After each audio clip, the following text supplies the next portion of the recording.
Howdy, and welcome to the F1 Hatchet, and welcome to my Did They Stack Up series. Today we will be discussing whether Williams stacked up to my preseason predictions, did they stack up to my in-season rating, and did the drivers stack up to the other drivers around them, and how that looked. So without further ado, we will move over to the nice chart that I have here that shows Williams ended up the constructor standing in 7th position. And where did I predict them to end up? In 10th. So I was quite a bit off on this. I didn't think Williams was going to have the ability to bring that vehicle into the competition of the back of the field as much as they have. So they ended up in that 7th position, where I was thinking that they were going to struggle in the back of the pack and not gain near the points that they have. Now, where did my in-season ranking come in? I have them ranked as 7th as well, so that matches up with what the official standing are. And how did I come up with that in-season ranking? I got the drivers, and I ranked them 1 to 10 on every race that they performed in, and then I took the average of those ratings and came up with a score of 5.76, which put them into that 7th position. Now, if we can look at the drivers themselves, we have Logan Sargent, who's ended up into that 21st official position, as we had 2 extra drivers this season. And I had predicted Logan Sargent in the back of the pack in 20th, so I can't blame myself for not knowing that there would be a couple extra drivers in that mix. So that 20th position is okay by me. Now, where did my in-season ranking come in from? It was in that 21st as well, with a nice even rating of 5.0, which is a nice average rating for the full season. Not real bad, but not real good either. Now, his teammate Alex Albon ended up in 13th position overall. And I didn't have them ranked up near that high, as I thought that Williams was going to lag behind. And so I had my preseason in those test phases of the preseason ranking. I didn't see that coming, so I ended up putting Albon at that 19th position, just ahead of his teammate. Now, that was quite a bit off from where he actually was able to perform and able to drag that Williams up through the field and get fairly decent points through most of this season. So that shows up more in my in-season ranking, which was 11th with a score of 6.52. So kind of pulled himself back up through the field. And as I said, his performance, I think, was fairly well. Dragging that Williams back up, put him in just into the under half position of that 11th position for that driver standing. So let's look at the 2 teammates and how they compare to each other. So here, of course, we see 20th. This is rated by each race, and the 20th position is on the top, and of course, first position would be at the bottom of this nice graph. So we want to look at anything for the official driver standings, anything below that 10 marker right there in the middle of your graph. And then you can kind of see the trend lines for these 2 drivers, and they were dropping down, which is actually good because we want them to go have better positions than they started off with. So they both progressed in throughout the season, which is, I'm not sure if it's a full testament of the drivers learning better or if that was the better development of the Williams car itself throughout this season, kind of gaining ground. Could be a combination of both, but both those trends are going pretty much equal, which kind of makes me think it's more towards the car development than the driver development. But of course, you see the gap between the 2 drivers and their performances in that same vehicle in that trend line as well. But you see Alex Albon in red, and you see Logan in blue. So Alex had a pretty poor start to this. I mean, he had that 10th position at the very beginning, but then kind of dropped off for the next two races, but then came back in line with where we would like to see him for the most of this rest of this season, gaining ground on Logan throughout this season, pretty far ahead on each race, except for some of the ones that he kind of had some issues on or that Williams had an issue with. Kind of matching the same pattern, which kind of makes you think that either the car was having issues at the same point or the strategies for that Williams kind of matched up with each other roughly in their season. So it's a pretty good look, I think, comparing the two drivers. You had a couple of offshoots that you can kind of throw out, but overall you can see that Alex had a much better season and is a much more well-developed driver than Logan. Now, Logan is held on for another season, and as we see this trend getting better, I think that's helped them out overall this season to hopefully they can proceed next season and just fine-tune him so that he can maybe close that gap between him and Alex next season, since he's no longer going to be a rookie, and he'll have a little bit more pressure on him. But I think having a full season behind him might help out in his running, gaining that confidence in that Williams, trying to figure out all the little tweaks that he needs to do.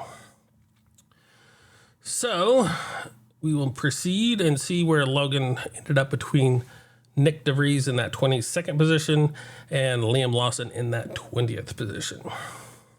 So we see Logan in blue, Liam Lawson in his 4 races in red, and then you had Nick DeVries at the very beginning of the season in yellow before he got replaced. So how did Logan Sargent kind of compare to each of these drivers in between what the races that he was aligned with?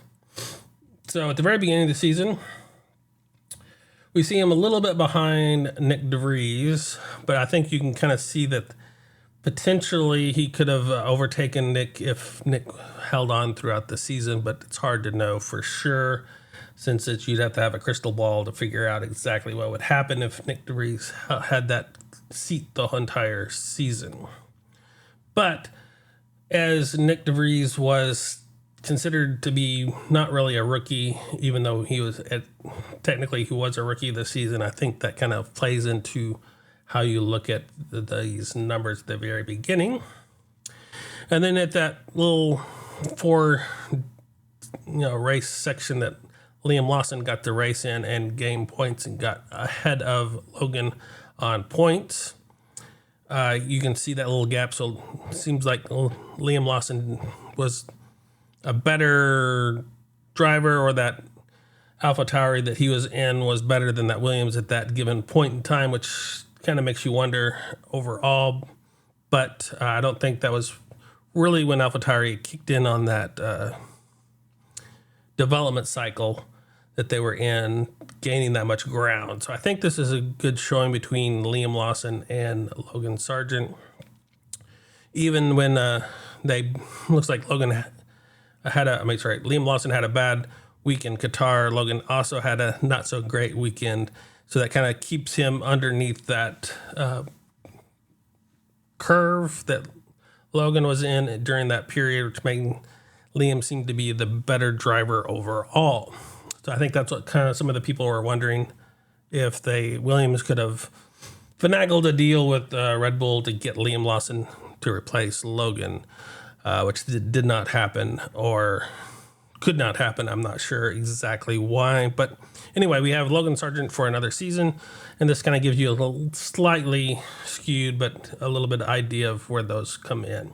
And of course, the trend lines here are, again, Liam Lawson was getting worse, but I think that was just because of that short run that he had and that bad run at the end kind of skewed his trend line there.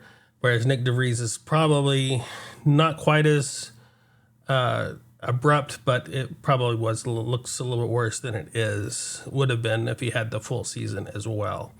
But you can kind of compare that with Logan Sargent, which was gaining ground, getting better throughout this season. So It's hard to say on that regards as well, but it looked like Logan was actually doing better on learning and getting better throughout his stint than the other two. So where did Alex kind of show? So we have Alex Albon in blue, just behind Esteban Ocon in yellow, and then Yuki in that 14th position, just behind Alex Albon in red. So this kind of gets a little kind of crazy in the race by race lineup, because you can have some bad weeks and good weeks, and so it's kind of up and down throughout this season. Seems like Esteban had some pretty bad weekends, same with Yuki on that regard, where Alex Albon was a little bit more steady in the middle of those positions. Even though he had a bad weekend, he didn't quite have as bad of a weekend as the other two. And then when he gained ground about on average with Esteban Ocon, but not quite as many or quite as deep as Esteban Ocon in that running as well. So here, I think these trend lines are fairly decent since they are the full season and you had all the races included. So you can see that Alex Albon was getting better on a quicker rate than Esteban Ocon was, and so he is coming up probably to cross over on that path at some point, but it would be a little bit farther if you extended the season more than it shows directly with the points.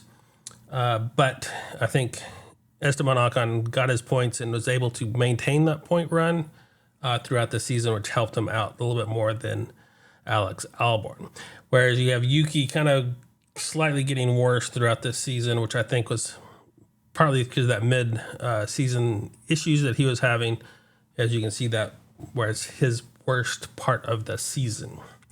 And they were gaining ground at the end as well. So I think if they had a better car, I think Yuki could have done a little bit better on this trend. But you can kind of see the trends throughout the season. And so you can kind of see more comparable between Alex Albon and Esteban Ocon throughout this season, even though Alex is actually improving faster throughout this season than Esteban was. So how far, if you extended the season, would it take for Alex Albon to make up those points to get past Esteban's 58 points? It's kind of hard to tell. Probably too many to really include in your running, but it is kind of interesting to speculate on. So that's kind of how the drivers lined up. How did the team line up? So this is a race by race where they gained points and how many points they gained. So you can see Alpine gaining a lot more points than the Williams team in blue.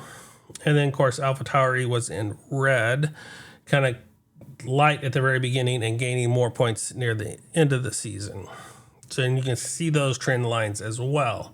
So they were all kind of improving, except for maybe Williams, which is fairly steady on this line here. Maybe a slight improvement. So the other ones I think were improving more than the Williams team. So again, Williams probably stalled out potentially to work on next season's car more than the others. We'll have to wait and see how this beginning of the next season starts to really see if that's the case or not. But you can kind of see at least none of the teams were in a worsening conditions like we saw earlier with the teams that were at the bottom of this constructor standings. So this is kind of interesting, just mainly to see the trend lines and kind of see how they compare to each other. And so then we get to see the step graph of their points. And here you can kind of see that Williams, even though they ended up in that 7th position, were not really anywhere close to that 6th position throughout this season. And we're kind of stalling out at the end where AlphaTauri was kind of jumping back to get closer to that. So if we extended the season, we potentially could have seen AlphaTauri overtake Williams for that 7th position in that constructor standings, but doesn't look like they would have had any kind of shot anywhere soon if they extend the season any more races to really get close to that Alpine run. So that kind of gives you a nice overview for Williams. And so what's coming up next is my Alpine stack up, and we have Esteban Ocon and Pierre Gasly in that running. So if you made it this far, I'd appreciate a like. And if you want to see my Alpine stack up video, I'd appreciate a subscribe. And until then, I will see you on the grid, and farewell.